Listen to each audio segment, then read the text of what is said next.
Magandang araw po. Maraming mga nanay ang nagtatanong sa akin, Dok, ano bang ipapakain ko sa aking anak na may sakit?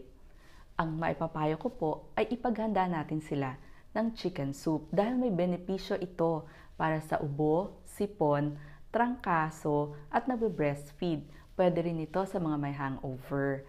Ang main ingredients ng ating chicken soup ay 4C, katulad ng chicken. Sabi nga ni Dr. Stephen Renard ng University of Nebraska na kapag niluto o nilaga mo ang iyong chicken, ay lalabas yung amino acid na cysteine na nagpapalabnaw ng plema at para sa madali ang paggaling.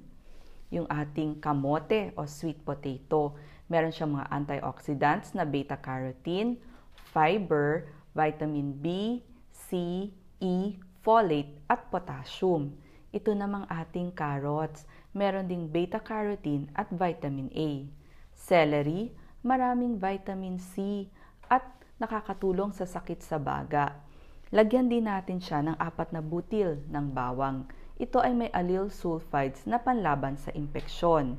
Itong 3 pirasong sibuyas na ginayat, meron siyang mga sulfur compounds na panlaban sa inflammation o pamamaga.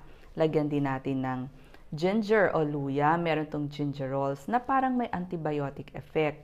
Itong black pepper, merong volatile oils at alkaloids para lumuwag ang daanan ng sipon o iyong sinuses. Pwedeng lagyan ng asin para pampalasa. Paano ang pagluto? Itong isang buong manok natin ay ilaga sa 12 hanggang 16 na basong tubig, pakuluin.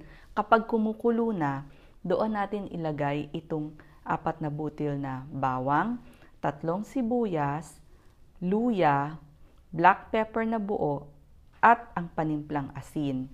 After mga 1 to 2 hours, doon po natin ilagay yung ating kamote, carrots, at celery. So, pag ganitong umuulan o may sakit ang mga bata, masarap humigop ng mainit na sabaw ng chicken soup. Salamat po!